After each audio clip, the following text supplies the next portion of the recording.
Labdien visiem! Sveicieni mātes un ģimenes dienā. Ceru, ka lielākā daļa no mums ir ģimenes un mātes. Un mēs varam kopā nosvinēt un priecāties. Šodien tāpēc arī mūsu Bībeles stunda būs par 3 nozīmīgām mātēm cilvēces vēsturē, kuras, protams, ir no Bībeles, tur nav nekur no citurienes. Un mēs lūkosimies, kādā veidā ir Dievs darbojies un kādā veidā cilvēki ir darbojušies šajos gadījumos. Pirmā būs Ieva, otra būs Sāra un trešā būs Marija. Lūksimies Dievu. Mīļotais debesu Tēvs, mēs Tev pateicamies, ka Tu šajā dienā esi mums devis šo brīnišķīgo laiku. Un par visu vairāk, ka Tu esi mums devis dzīvību caur Jēzu Kristu, savu mīļo dēlu. Un ka tagad mēs varam uzzināt ar vien vairāk par to gribu, kas ir piepildījusies Jēzum atnākot pasaulē, kā Tu esi vadījis šo pasauli, kā Tu esi pestīšanas vēsti cauri gadu tūkstošiem, esi nodevis līdz šai dienai. Es Tev lūdzamies svētī mūsu Tavu vārdu patiesībā. Tavu vārdu ir mūžīgā patiesība. Āmen. Ja mums būtu tikai mātes diena kā pagāniem un kā ģimenes diena, kā to pagāni svin, tad mums noteikti būtu liels apņemums. Jo pagāniem pasaulē ir tik daudz ģimenes modeļu,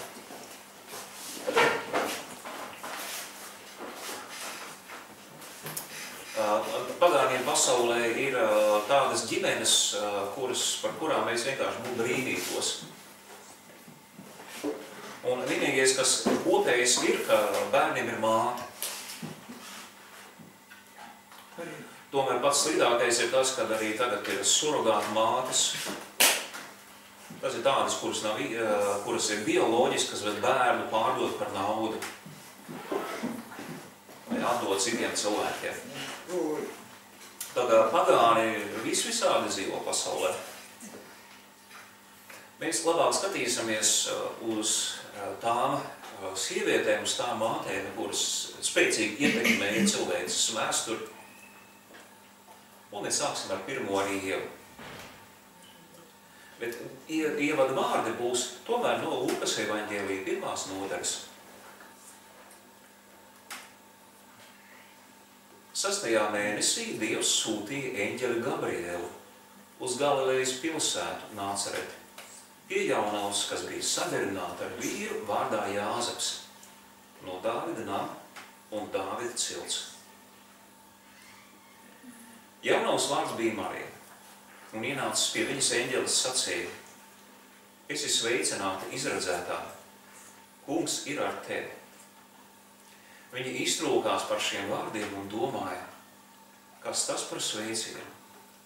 Un eņģelis viņai sacīja: Nebīsties, Marija, tu esi atradusi žēlastību pie Dieva.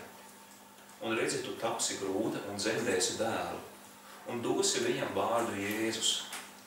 Viņš būs dižens un tiks saukts par visaugstākā dēlu.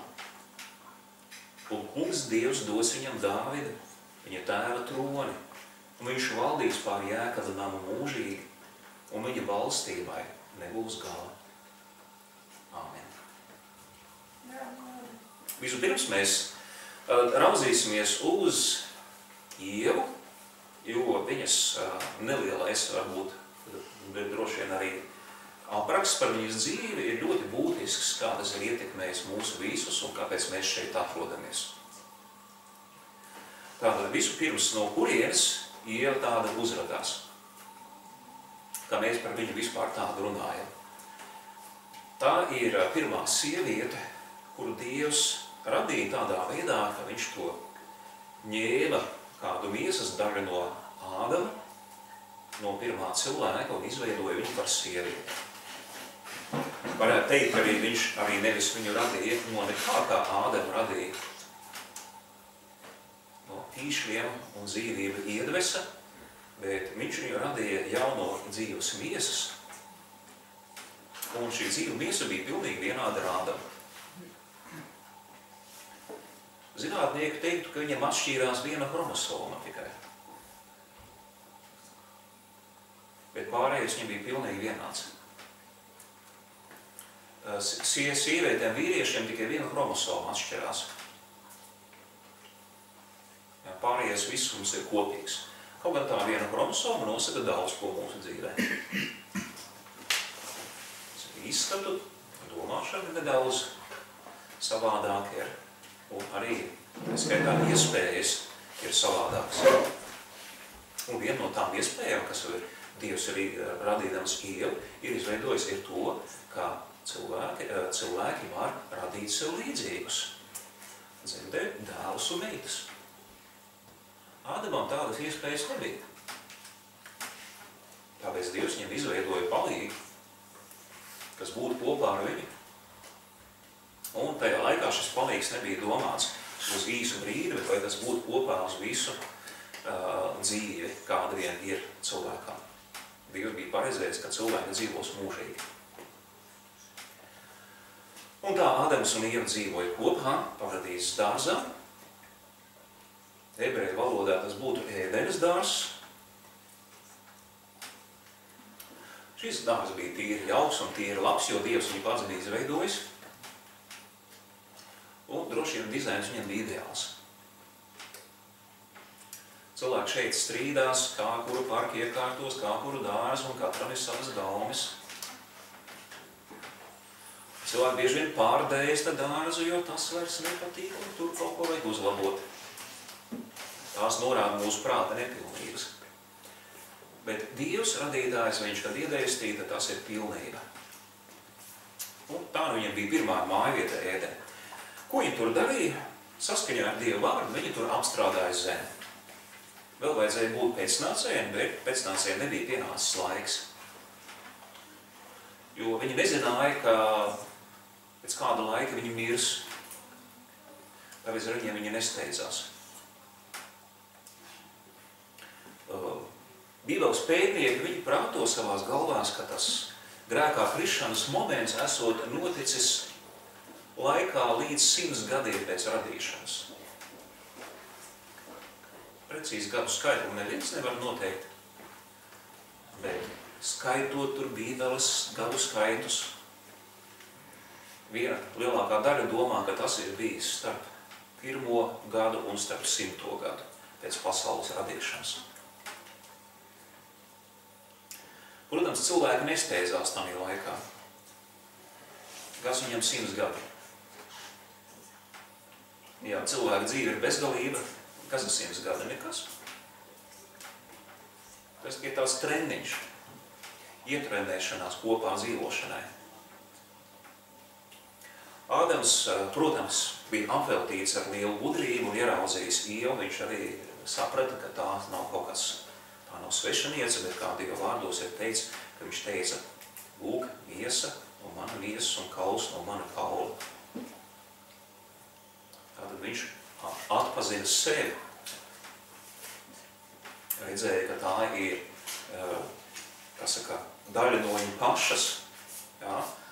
Un tāpēc viņš teica viņu, lai nosauc par sievu, jo no vīra ņemtu, mums šeit tas ir nesaprotam nedaudz, bet ir ļoti daudzas valodas, kur vīrietis un sieviete tikai ar vārda galotni atšķirās.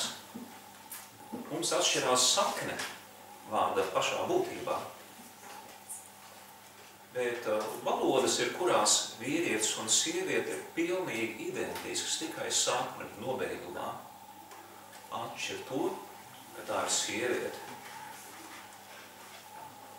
Lūk, šī ideja ir ielikta tieši iekšā, ka Ādams runāja tādā valodā, kura nav atšķirības pašā saknē, kas apzīmē būtību priekšmeta. Jā. Bet galotne, kas apzīmē variācijas. Šajā gadījumā vīriešu dzimte un sieviešu dzimte. Tātad no tā mēs arī noprotam, ka pēc Dieva prāta sieviete ir cilvēks, sievietes dzimtene, un savukārt Vīrietis ir cilvēks vīriešu dzimtē. Jā, to norāda šī Bībeles vārdi. Jā. Es saprotu, ka tas nedaudz grūti, bet jūs saprotiet, latviešu valodā vīrietis un sieviete ir kā sveša radījuma no citas pasaules, bet Bībele saka, nav cita pasaule. Visi pieder vienam. Jā. Redziet, tā valoda var izmainīties. Jā, un valoda tiešām ir izmainījusies līdz nepazīšanai. Tā, nākamais. Kas tad notika? Jā. Notika tā, ka tā čūska, par kuru Bībele raksta vēlāk, tā čūska ir tas velns un pūķis, jā, ka tā nāca piemānīt cilvēkus. Ko tas pūķis bija jau iepriekš sadarījis? Šeit es nedomāju tos īstos pūķis, domāju pārdastajā nozīmē sātanu. Ko viņš bija izdarījis? Viņš bija jau ar eņģeļiem debesīs izrīkojies nekrietni. Viņš jau bija sagribējis kļūt par Dievu. Tas notika kaut kā, mēs nezinām kā, Dievs mums arī nesaka kad. Tas bija laikā, kad viņš varēja iet debesīs un būt pie Dieva parādības kalna. Un tas arī bija tad, kad viņš ēdenē varēja staigāt, kā Bībelē rakstīts, degošu akmeņu vidū. Es nezinu, kas tie pa degošiem akmeņiem, bet droši vien ļoti interesanti bija akmeņi. Tātad saprotams, ja, kad Sātans toreiz nebija Sātans. Viņam bija cits vārds, jo par Sātanu viņa nosauca tad, kad viņš kļuva par Dieva pretinieku. To šis vārds arī nozīmē, pretinieks. Tāds, kas saceļās pret kaut ko.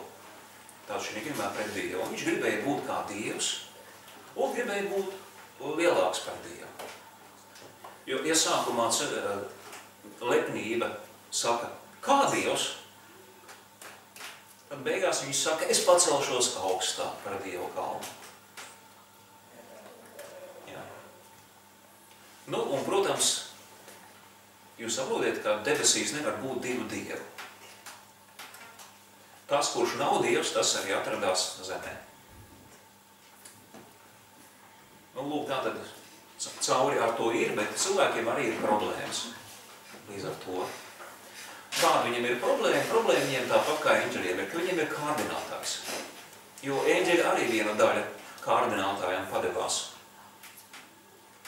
Un tika nosviesta līdz ar Sātanu uz zemi. Un cilvēkiem radās tāda paša problēma. Jo eņģeļi jau bija sadalījušies. Arī tā. Diezgan interesanti, jā, bet viņi bija sadalījušies arī 2/3 pret 1/3. Kaut kā tas atgādina kaut kādas līdzības, kā Ukrainas iedzīvotājs, kā Latvijas iedzīvotājs.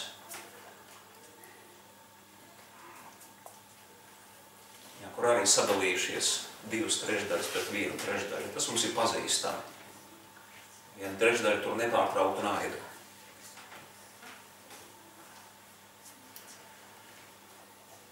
Un šie vēlni eņģeļi, protams, viņi jau netaisījās mierā virs zemes būt, bet maitā Dievu pasauli tālāk. Bet viss bija atkarīgs no cilvēka. Jo redziet, Dieva pasaulē ir dīvainas lietas. Tu vari atnākt, bet tev nav nekādu tiesību un spēku neko darīt. Tad Sātans ieradās šī pasaulē, ieradās saviem eņģeļiem, bet jautājums, vai viņš varēja kaut ko izdarīt arī brīdī. Dievvārds saka, noliedzoši nē, viņš neko nevarēja izdarīt. Kāpēc? Tāpēc, ka Bībelē rakstīts 1. nodaļā, ka valdīšana pār zemi un visu radījumu bija nodota Ādamam. Lūk, tā lieta. Sātans nevarēja paņemt vienkārši tā Ādama valstību. Putins var norganizēt diversantus Ukrainā. Putins var šeit taisīt nemierus ar 5. kolonas, jau neusticamo iedzīvotāju palīdzību. Bet Sātans toreiz nevarēja to darīt tādā veidā. Kāpēc? Viņam nebija tiesību neko darīt. Tā nebija viņa zeme. Tāpēc viņam vajadzēja ar viltu to darīt. Viņam vajadzēja panākt, lai cilvēki atkrīt no Dieva un zaudēja savus pārvaldnieku tiesības. Lai viņi vairs nevaldītu pār pasauli. Tātad, lūk, kāds mērķis bija ar šo mānīšanos. Un lūk, mūsu pirmātei Ievai radās liela problēma, ka viņa tika kārdināta. Un mācība ir numur 1 mums visiem. Ik viens, kas musina pret Dievu uzstāties, lai kādus viņš piesauc vārdus, gudrus vai muļķīgus. Sātans šī gadījumā lietoja gudrus filozofijas vārdus. Bet lai kāds cilvēks, zinātnieks vislielākais, visgudrākais filozofs, viskaistākais aktieris vai visvarenākais valsts prezidents musina pret Dievu uzstāties. Tās nepie kā labi nenovedīs, tikai pie nāves. To, lai mēs atceramies. Tas šeit ir rakstīts, tā tas notika. Ievērojot, toreiz bija dzīvība, un bija dzīvības pārpilnība virs zemes. Un nostājoties pret Dievu, Ieva piedzīvoja daudz rūgtas un sāpīgas dienas. Viņa ne tikai pati mira, kā Dievvārds sacīja, jūs mirdami mirsiet, ja ēdīsiet. Bet viņa vispirms redzēja savu dēlu nāvi. Un tas viņu pamatīgi sagrāba. Nākamais dēls viņam piedzima pēc cik ilga laika. Mārtiņš Luters teica, ka viņi droši vien bija bērnus sagrauti un vairs vispār negribēja bērnus zemdēt. Bet Dievs viņam pateica, nekā nebija viss. Mūsdienās arī daudzi saka, redz, pasaulē ir bēdas, labāk bērnus nelaidīs šajā pasaulē. Bērni nepaklausīgi, vai man vajag problēmas? Dažādus iemeslus, Vēlns mēģina mudināt, lai cilvēku dzimte izbeigtos. Nekās, kas saka pret Dievu vārdu, neved cilvēku nekādā labumā. Kaut vai piemērs, tipiskais. Sabiedrība, kura atsakās pildīt Dieva vārdu, piepildīt savu zemi, viņi sāk piedzīvot nabadzību.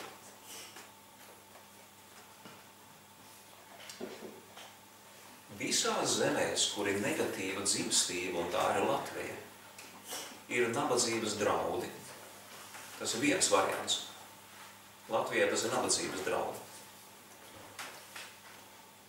Tā kā es būšu pensijā, šī zemē nebūs pilsoņi, kas maksā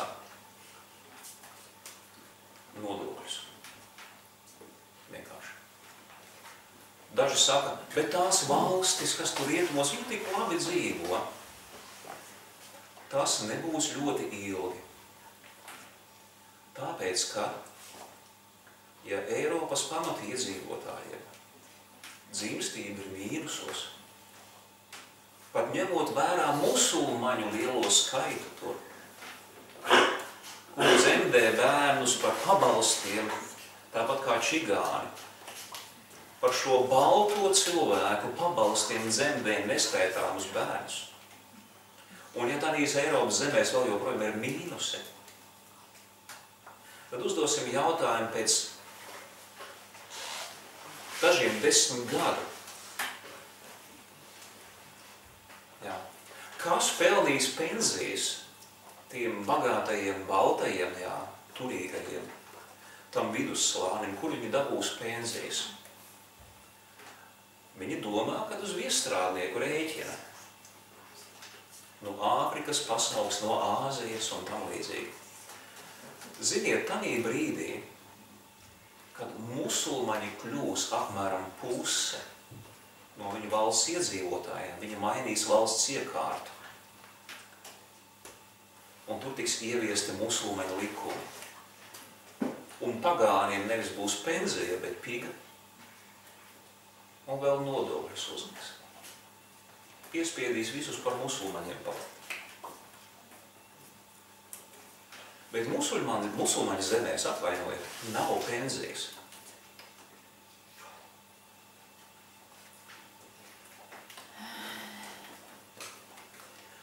Tāpēc veltīgi ir domāt, ka pret Dievu rīkojoties, atsakoties no bērniem, var dabūt kādu svētību. Ne, tādā veidā Sātans nīcina ārā cilvēci, maina sabiedriskas formācijas, rada nekārtības. Tas reiz viss ir bijis. Senā Roma piedzīvoja uzplaukumu laiku, viņi kļuva mīkšķaulīgi tāpat kā tagad Eiropas zemes. Bērnu viņiem kļuva arvien mazāk,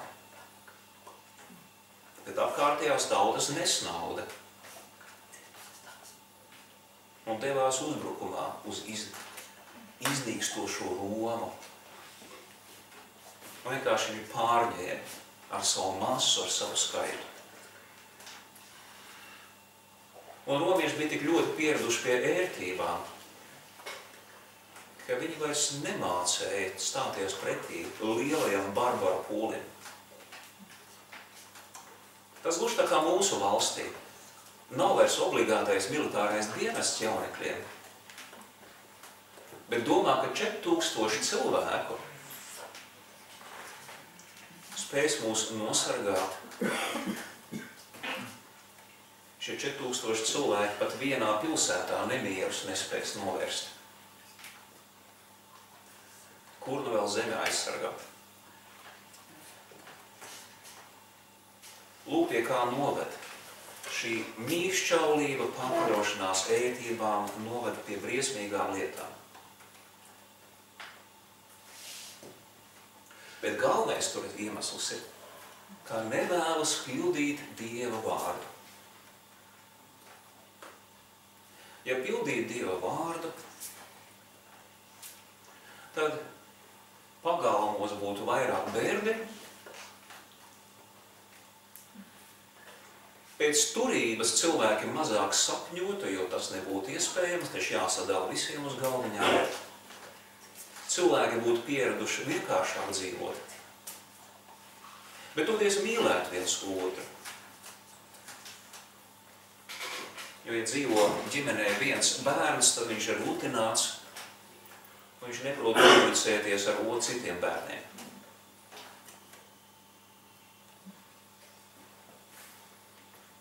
Tātad ģimenē bija vairāk bērnu. Dīvainā kārtā arī ģimenes saites bija labāks. Nu, ja viena māsa vai brāli nesanāca, tad ar citiem sanāca. Ja tev tikai viena māsa vai viens brālis, un ar viņu nesanāk, traģēdija vesela.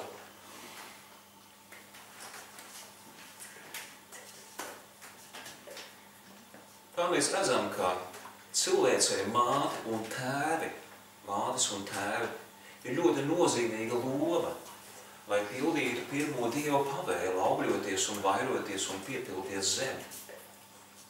Jā, valdiet par to.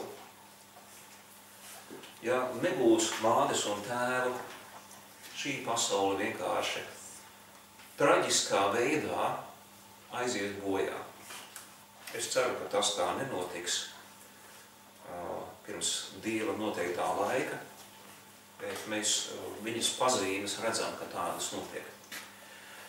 Ko vēl šeit mēs redzam no šī pirmā stāsta?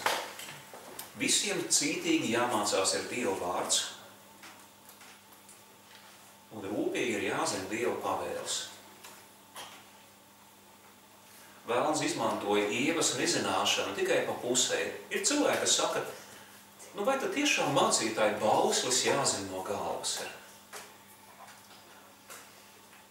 Taču nav vajadzīgs, mēs taču visi normāli cilvēki saprotam. Visi mēs saprotam. Es jums stāstīšu, kā ir, kad cilvēks nezina baušļus. 10 baušļos, pirmajā bauslī teiks, tev nebūs citus dievus manā priekšā turēt. Un cilvēks saka, es neturu nevienu citu dievu priekšā.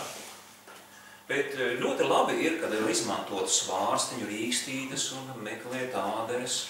Var aiziet pazīlēt nākotni kārtīs. Parunāt ar mirušo cilvēku gariem. Ja vajag kaut kādu eņģeli, kaut kādu labo garu izsaukt vēl. Jo cilvēks saka, tu baušos, tas jau nav teicis, man jau nav cita dieva, tie jau nav dievi, es jau eju tur pie šādiem. Es eju pie ekstrasensiem. Es eju pie Zilā kalna Martas, pie Veronikas no Elejas. Es jau neko, es jau pirmo bausli nepārkāpju.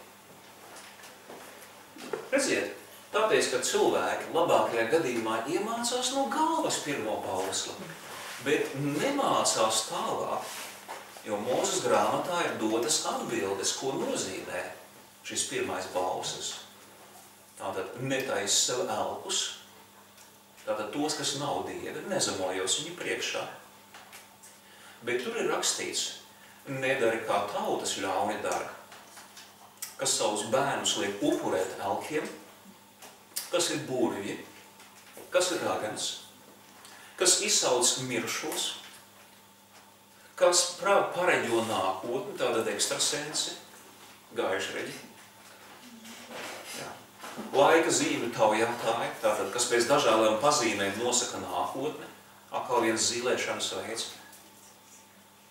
Ka tu neej pie zīlniekiem un gaišreģiem, jo iedams pie viņiem tu sagānies. Ja. To saka Dieva vārds. Un sanāk, ka cilvēks, kurš zinādams no galvas pirmo bausli, tāpēc, ka nevēlas mācīties tālāk, viņš ir jau vēlnam pakļāvies. Viņš dara visu, kas Dieva acīs ir iebīgs, bet no galvas zina pirmo bausli.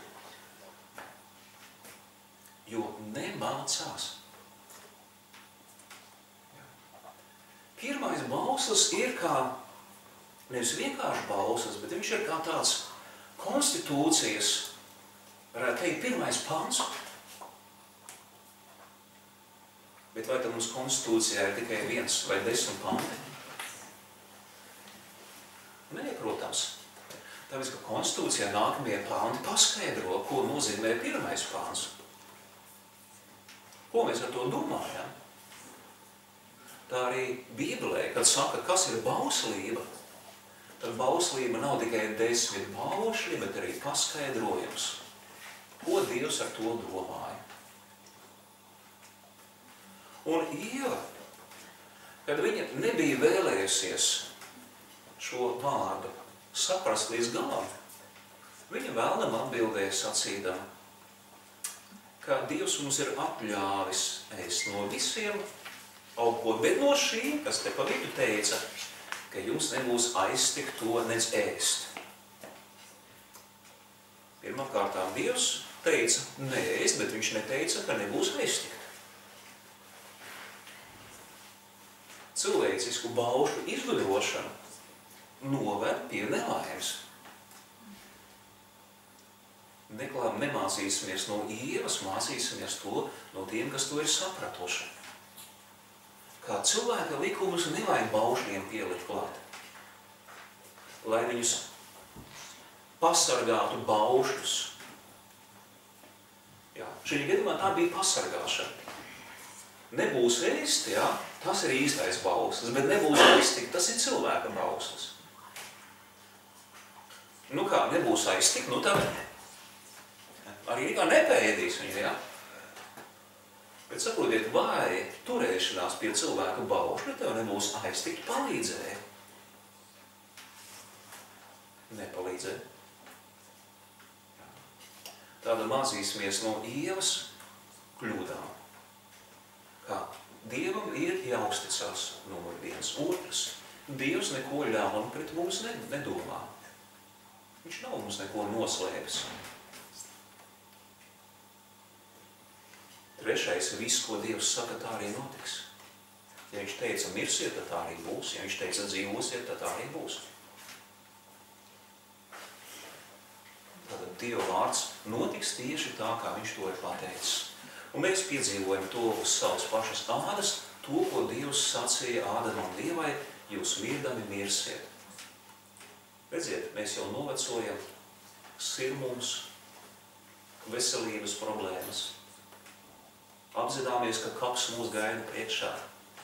Tas ir viss tas, ko Ādams un Ieva priekš mums ir sastrādājuši. Tātad, lūk, viena ģimene, viena māte, kas mums radīja nepārvarams problēmas. Jūs zināt, ir dažādas problēmas, bet ir nepārvarams. Ādams un Ieva mums radīja nepārvarams problēmas. Jo neviens grēku nevar uzvarēt. Mēs Ievas un Ādama dēļ piedzimām jau grēcīgi. Tā iemesla dēļ mēs nevaram sevi izglābt.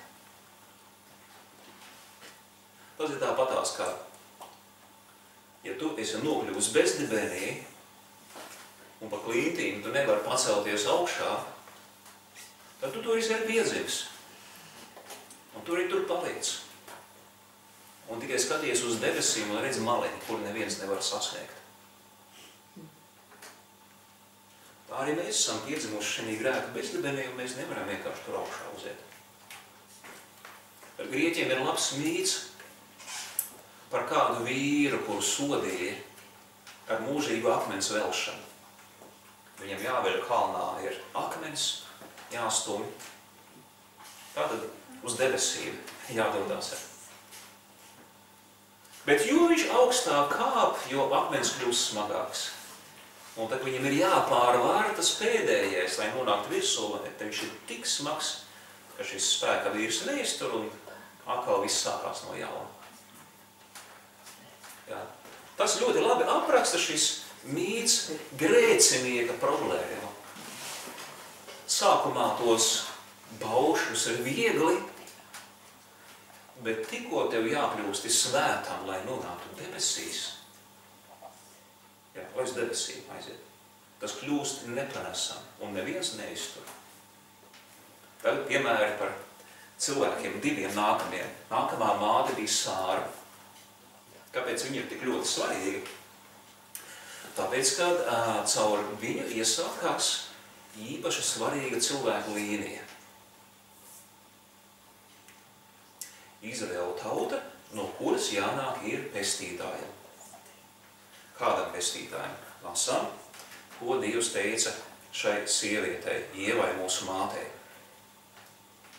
Viņš viņai devis bija apsolījumi, ka starp čūsku un sievu, starp čūskas pēcnācēju, viņas pēcnācēju būs naids, un Ievas pēcnācējs sadragās čūskai galvu. Bet tā viņam iedzels papētī. Tātad Ievas pēcnācējiem kādam cilvēkam vajadzēja kļūt par vēlnu uzvarētāju.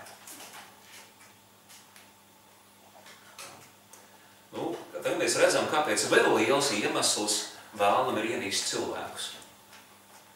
Viņš skatās uz jebkuru sievieti, viņš saka, paklau, jebkura no viņa ir jānovāc.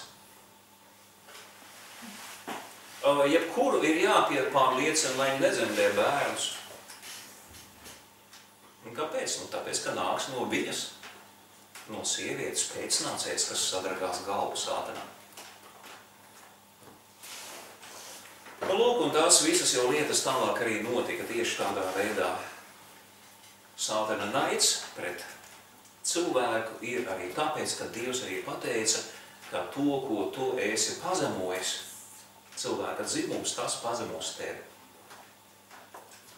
tev likās, ka tu uzvarēji manu radījumu, manu cilvēku.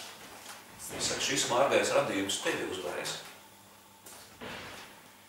Un tā Sātana maigs vēl lielāks palika pret cilvēkiem, nekā viņš bija vēl. Bet, protams, tās ir viens cilvēks, kas tas būs. Tātad tā nevar būt jebkura māte, bet kaut kāda noteikta, kur Dievs izredzēs. Atcerēsimies šo Marijas sveicienu, ko eņģelis viņa sveicināja. Esi sveicināta, Marija, tu izredzētā. Jā, jūs saprotiet, šim uzdevumam Dievs izredz. Jā. Un Sāra bija nākamā izredzētā, kur Bībelē tiek pieminēta īpaši.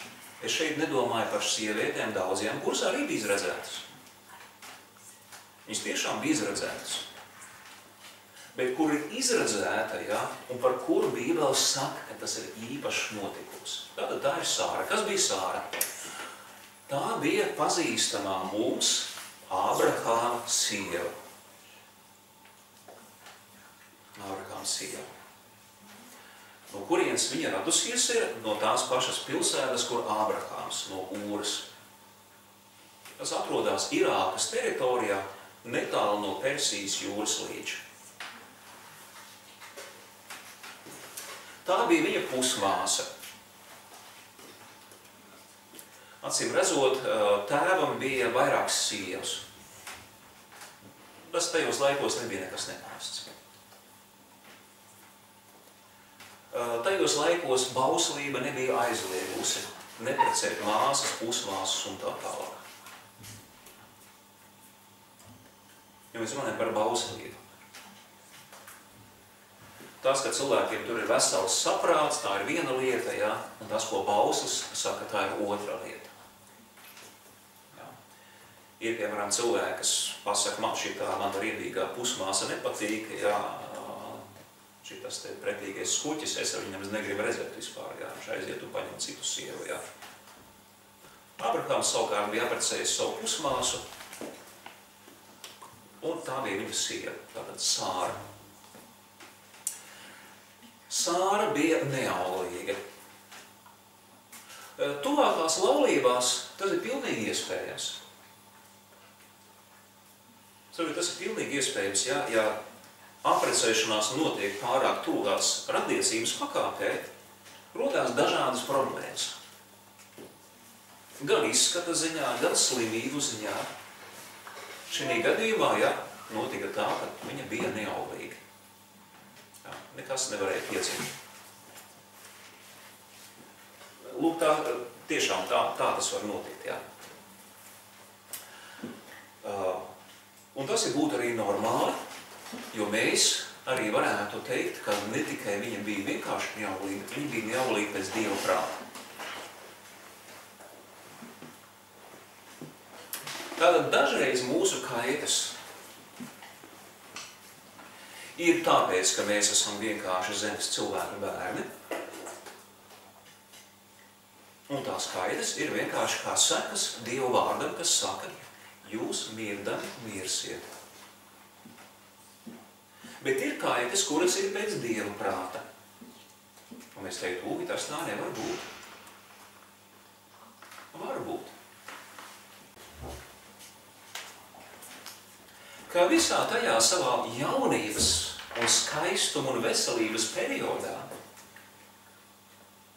un viņa bija ļoti ilgi skaista sieviete, jā, tik skaista, ka viņa iekāroja 2 ķēniņi un pievienoja viņu savām harēmām.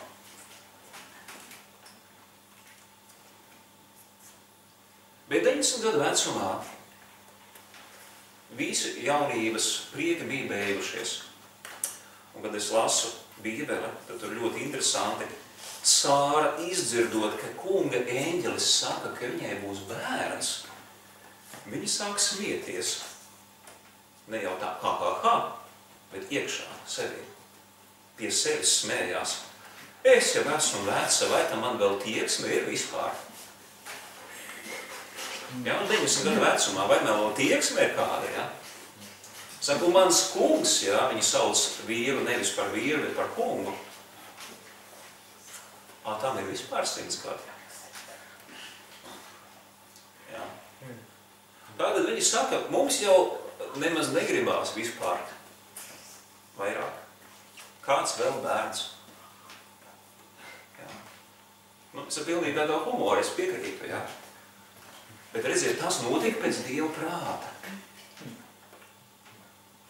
Ka tas notika tad, kad nebija viņiem nedz vēlēšanās, nedz arī iespēja. Tāda dabīgā tieksme bija izzudusi, menopauze iestājusies, un nākam gadam jau jābūt bērnam. Jo tā Dievs apsolīja, nākam gadu Sāra turēs šeit uz savām rokām bērnu. Un Sārai tas likās kā fantastika. Un tādā kunga eņģelis kaut ko pateica viņiem. Kādēļ Sāra smējās? Dievs saka, sacīdama, vai tad patiesi es dzemdēšu, es taču esmu par vecu. Vai kungam ir kas neiespējams? Noliktajā laikā tev un Sārai ap pavasaru laiku būs dēls. Bet Sāra liedzās, es nesmējos, jo viņa izbijās.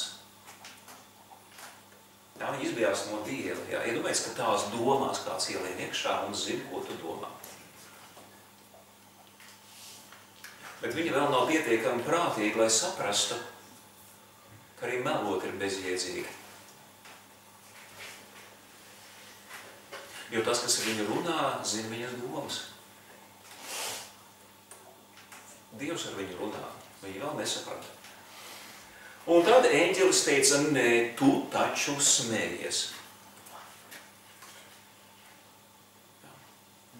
Stāsts līdz ar to beidzās. Mums liekas, ka tālāk īzāks parādās Sārai jocīgajai sievietē, kur domā, ka Dievam ir neiespējams lietas.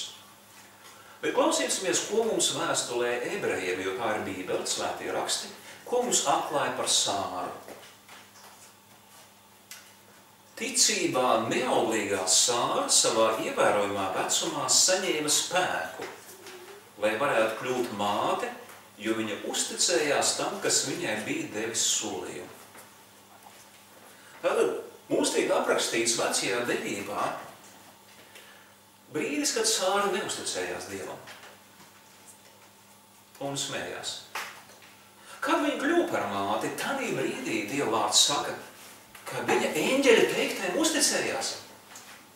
Jo eņģelis viņai bija teicis, tev būs dēls noliktajā laikā. Un tā Bībele rakstīts, ka tādā brīdī, kad viņa uzticējās tam, kas viņam bija teicis šos vārdus, viņa saņēma spēku, nezinu, kā tas izpaudās, bet atkal bija gribēšana, atkal bija auglība un bija dēls. Jā, viņa saņēma spēku kļūt par māti. Jā, jau saprotiet, tur vajadzēja spēku, lai to visu darītu. Spēku, lai iznēsātu viņu, jā, spēku, lai piedzemdētu. Tātad viņa, kā Bībelē rakstīts, saņēma ticībā spēku no Dieva. Lūk, mēs jau redzam pareizo virzienu. Tas ir gluži tā kā pārēja no neticības uz ticību. Ieva neticības dēļ grēkā krita, un līdz ar viņu Ādams un visi mēs pārējie. Bet paskatīties, kā ir pareizais virziens. No neticības, ka tu jā, uzticēties Dievam, un tad tu kļūsti svētība.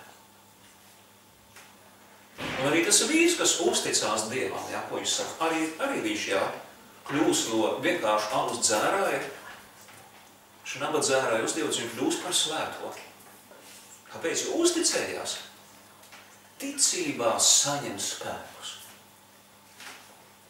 Tas ir brīnišķīgi, ja, mums parāda, kā tas notiek. Un tā, ka viņa ir uzticējusies, viņa kļūsi par piemēru. Vēstules ebrejiem autors to raksta, un Pēters arī, viņš 3. nodaļā savā pirmajā vēstulē, viņš raksta, kā ar dievbijību greznojās, ar īstu dievbijību, kas nāk no ticības, greznojās Sāra. Ja, kāpēc? Tāpēc, ka dievbijība ir tādā brīdī, kad tu Dievam uzticies. Ja tu neusticies, ja netici viņa vārdam, tā nav dievbijība. Tu vari klandīties kā Putins 1000 reižu pareizticīgo dievkalpojumā. Tu vari nākt Repšas vadībā uz dievkalpojumu svētī manu partiju. Tā nav dievbijība. Dievbijība ir ticība Dievu vārdam. Un pēc tam no šīs ticības izveidojas rīcība. Jo tas, kas tic, viņš rīkojas. Viņš kaut ko dara. Bet bez ticības nekā nav. Piemēram, cilvēki tic, ka vienkārši uzbrukot kaimiņu valstī, var atrisināt savas paša dvēseles un savas tautas problēmas. Viņi domā, kā vardarbība, šīs militārās uzvaras viņus padarīs laimīgus. Tā taču nav. Dievs var padarīt cilvēku laimīgu, bet ir jāsāk ar Dieva vārdu. Uzticēties viņam un tā kļūt par svētīgu. Sāra to parādīja. Viņa tāpa svētīga. Nākamā sieviete ir piepildījums, kas tika dots Ābrahamam. Ābrahamam 2 apsolījumi tavā atvasē, gluži tāpat kā Ievai. Ievai teica, tava atvase sadragā sātana galvu. Bet nākamais solījums ir Ābrahamam, tavā atvasē svētītas būs visas pasaules tautas. Tātad otrs ir apsolījums, ir nevis par vēlnu iznīcināšanu, bet par visu tautu svētīšanu. Nu tātad no jaunavas Marijas piedzimst tas, kurš svētīs visu pasauli un kurš atgūs no sātana valdīšanu pār visu pasauli. Atcerieties, ko izdarīja sātanas. Viņš ar viltus palīdzību sagrāva valdīšanu.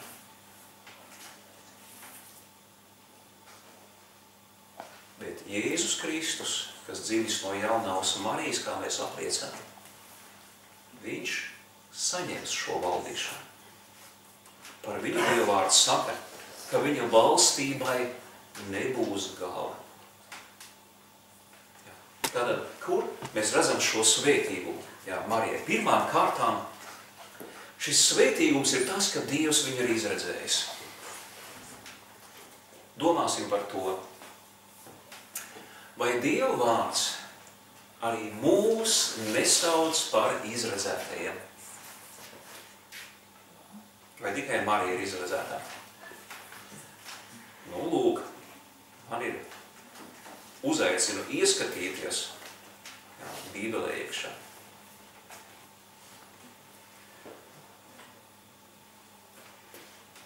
Un tas ir 5. nodaļa.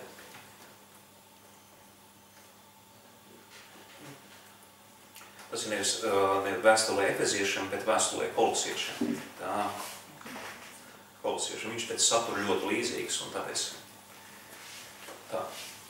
12. pantā, 12. pantā vēstule Kolosiešiem, 3. nodaļa, 12. pants. Kā Dieva izredzētie, svētie un Dieva mīlētie, apveltiet dziļu līdzjūtību, labestību, pazemību un lēnprātību. Eziet, Dieva vārds saka arī to, ka katrs kristietis ir Dieva izredzētais. Jaunava Marija arī bija Dieva izredzētā. Ko nozīmē Dieva izredzētais? Un šeit es pie šī vārda tulkojuma pievērsīšos. Mums ir rakstīts izredzēta, citi saka žēlastības pilnā. Katoļi, piemēram, saka tā. Bet šis vārds apzīmē kādu personu, kura ir pacelta augstā godā.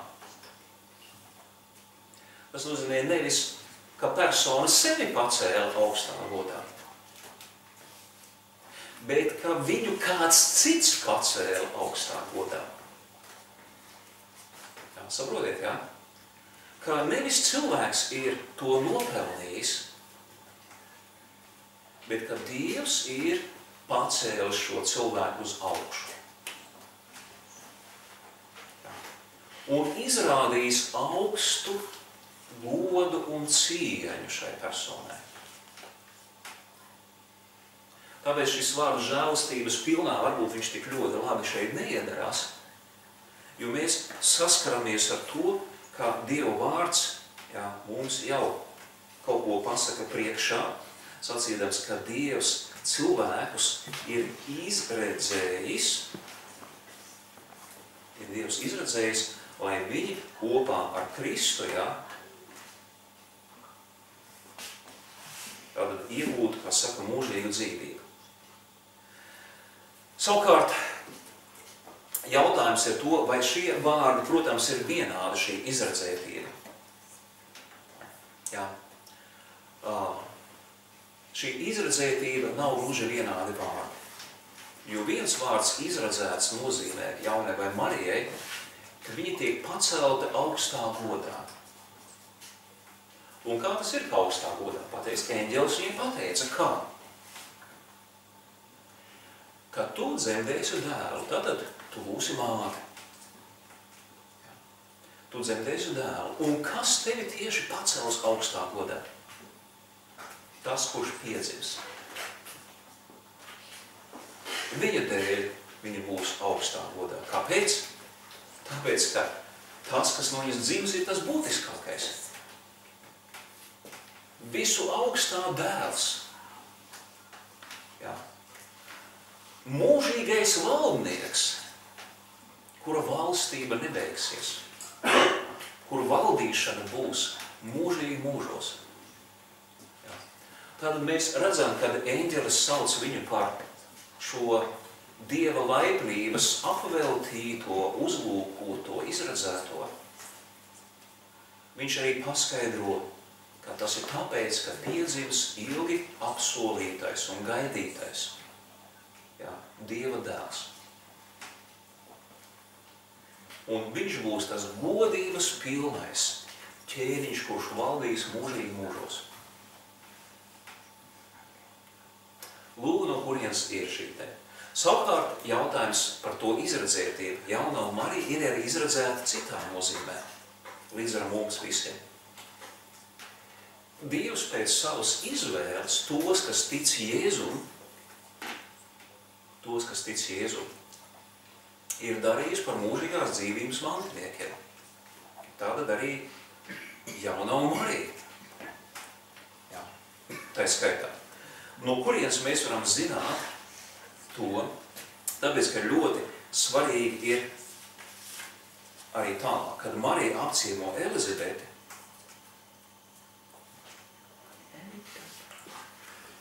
savu māsicu, kura bija grūta ar Jāni Kristītāju. Elizabete tika svētā gara piepildīta un sauca: Tu esi svētīts starp sievietēm un svētīts tavas miesas auglis, no kurienes man tas, ka mana kunga māte nāk pie manis. Redzi, tiklīdz manās ausis izdzirdēja tavu sveicienu, bērns manās miesās līgsmībā salēcās.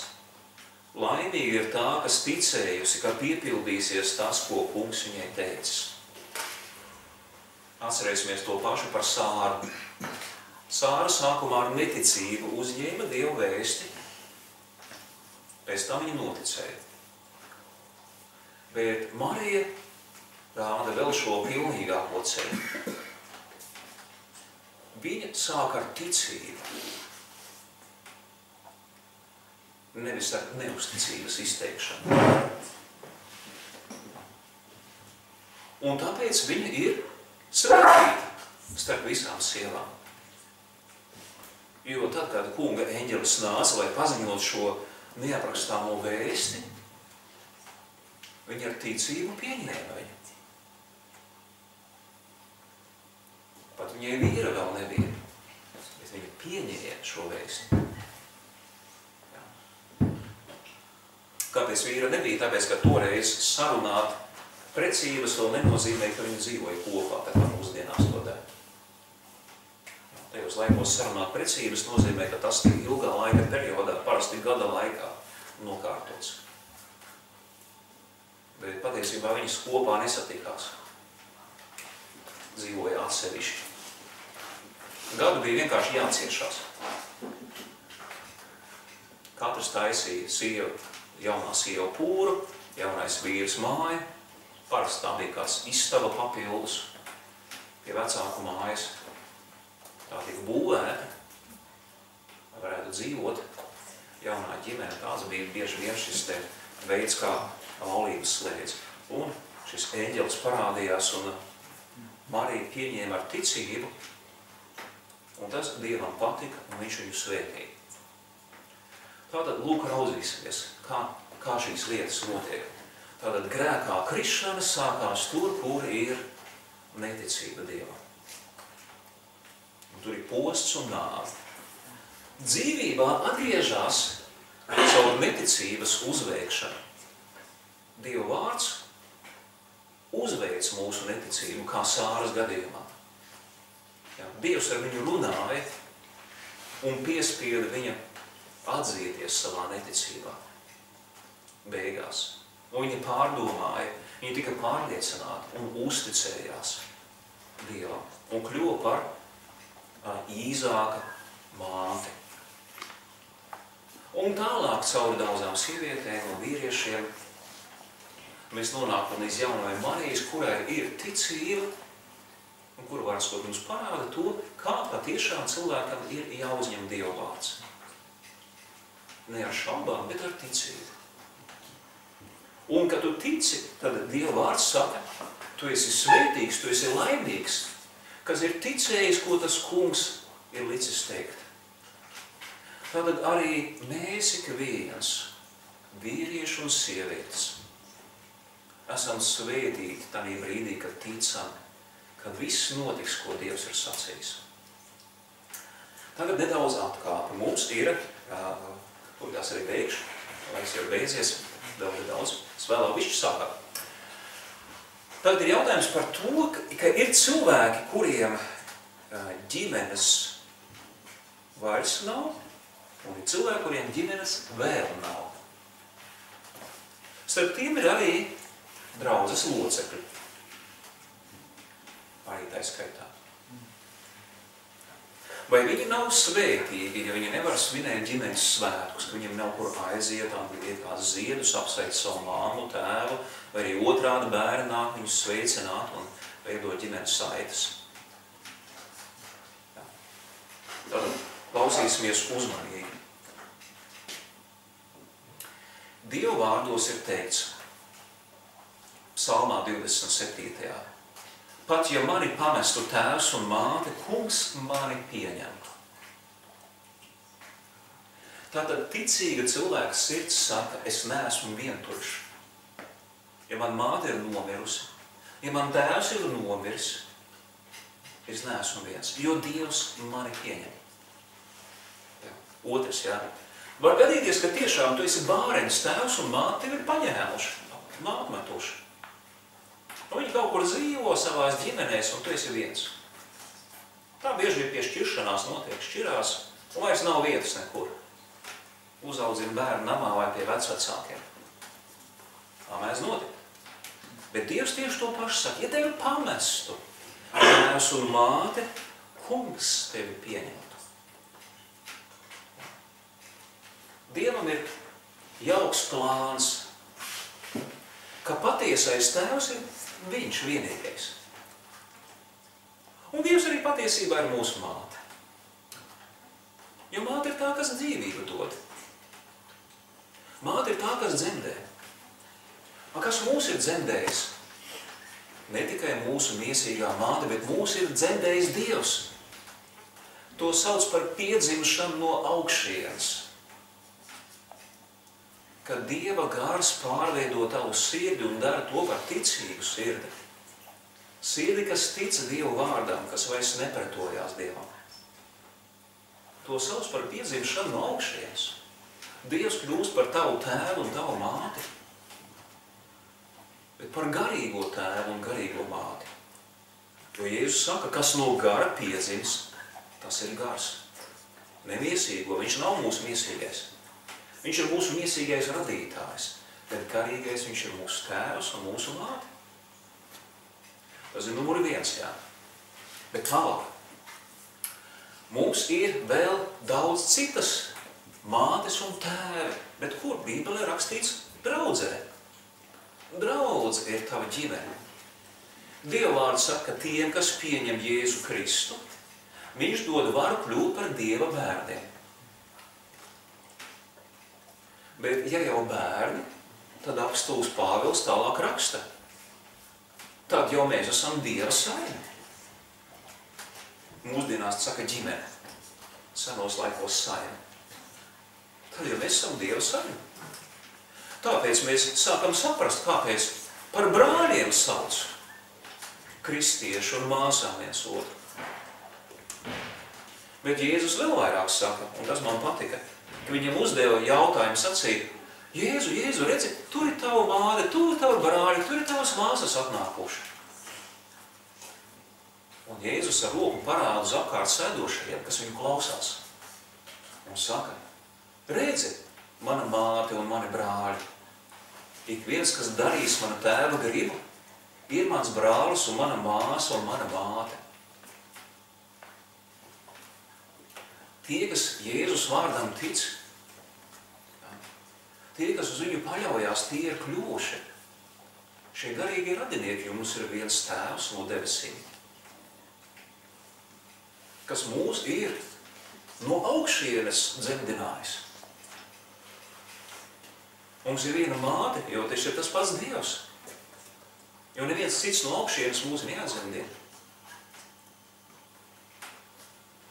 Lūk, mēs esam visi māsas un brāļi, jā, Dieva garā. Garīgi māsas, garīgi brāļi. Jums ir viens pestītājs, uz ko ticēt, uz ko paļauties un ko gaidīt atnākam.